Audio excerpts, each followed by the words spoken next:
first Latina to be nominated as AG in Texas history. And when elected, I'll be the first woman and first Latina ever to serve in this role. Now, I've been thinking a lot about the women in my family, my mother, grandmothers, great-grandmothers, and the fierceness with which they loved and cared for their families and how their legacies have led me to where I am in life.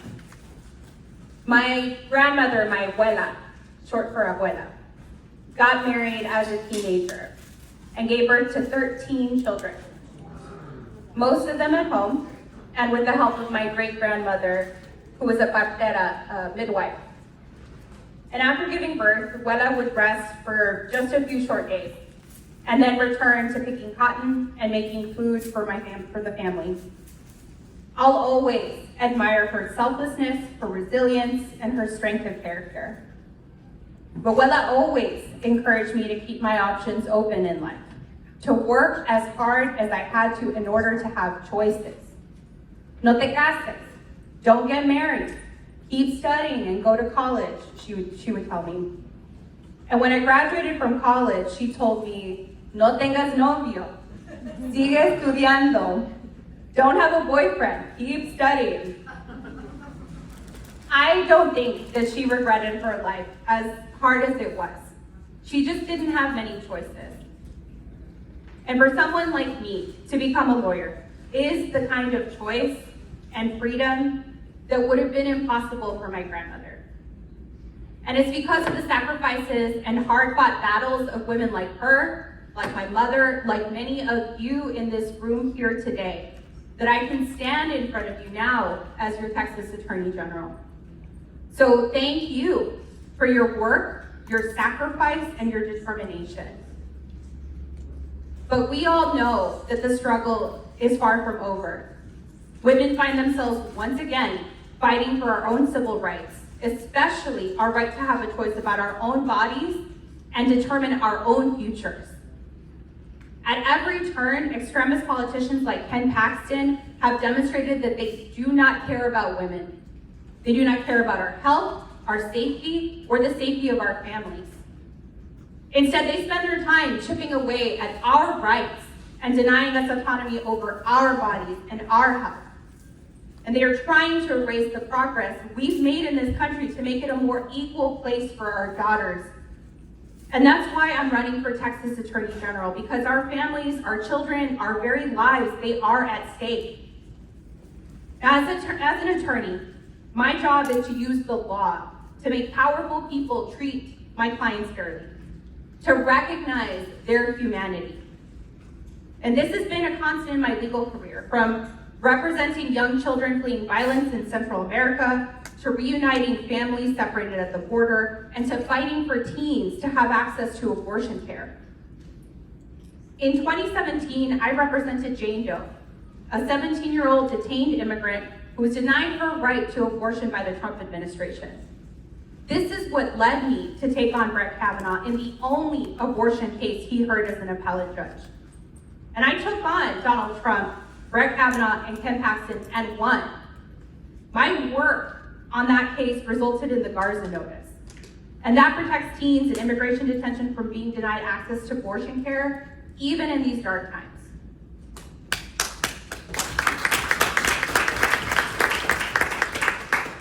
And because of that case, I testified against Brett Kavanaugh during his Supreme Court confirmation hearings, because I knew that he would vote to overturn Roe, and he did. My work as an attorney is grounded in the belief that no one, however humble, is beneath the protection of the law. And no one, no matter how powerful, is above its reach. Ken Paxton, doesn't believe the law applies to him. That's how he came to be under criminal indictment for 7 years without trial, to be investigated by the FBI for bribery, to have a professional misconduct charge brought against him by the State Bar of Texas for trying to overturn the 2020 election. Our state could be the only state that has an attorney general that cannot practice law. Ken Paxton is leading the charge Her right-wing fascism and the power of his office allows him to do so. When asked to give comfort to the grieving families of Uvalde in the wake of tragedy, the best Paxton could do was tell them, life is short. And as those families were burying their children, Paxton was suing the federal government to deregulate the manufacture and sale of gun silencers in the state of Texas.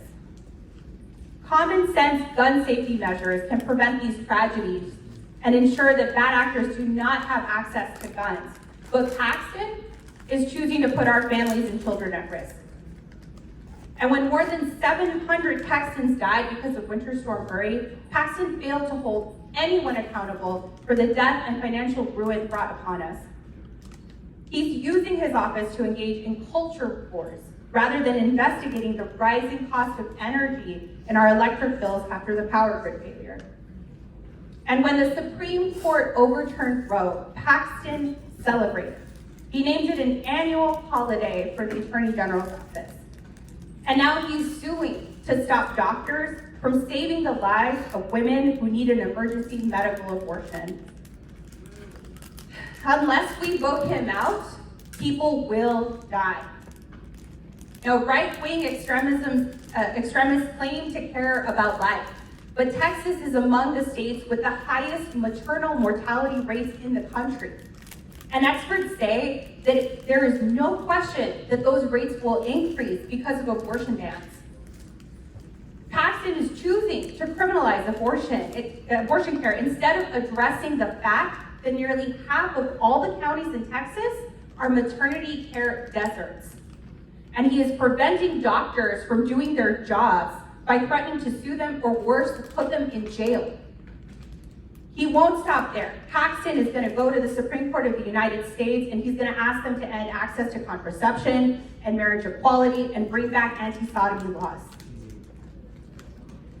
But there is hope. This week, voters in Ruby Red, Kansas overwhelmingly turned out to make sure that women have the right to make decisions about their own bodies. And it wasn't just Democratic women who showed their support. Republican women turned out too. And according to the Kansas Secretary of State, more Kansans voted on the abortion referendum than in any primary election in Kansas history. And that's with only 25% of registered Kansans that are Democrats. Early data shows that an unprecedented number of women registered to vote in that state after the Supreme Court overturning Roe. And having access to a safe and legal abortion is not a radical idea. Not in Kansas, and certainly not in Texas, and that vote proves it. But this week gave me hope for Texas, as it should give you all hope. We've been told that Democrats can't win with issues like reproductive freedom. But this week it showed all of us that change is possible when we come together to vote for the issues that matter and when we elect people who have our best interests in mind. This election is different because the stakes are much higher. Ken Paxton is the weakest statewide incumbent, and polls show that we are only 3 points away from beating him in November.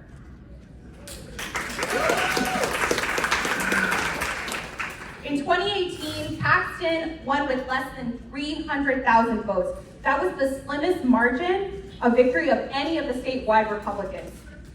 And since then, nearly 1 million Latinos have turned 18 in the state of Texas. That's 3 times the size of his margin of victory. We have the voters to close that gap. We just need to invest in them and give them a reason to show up. We don't have a referendum on choice like Kansas did last week, but we absolutely have reproductive rights on the ballot this November.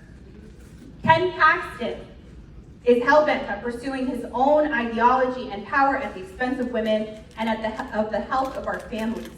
The Attorney General of Texas should be answering to the people of Texas.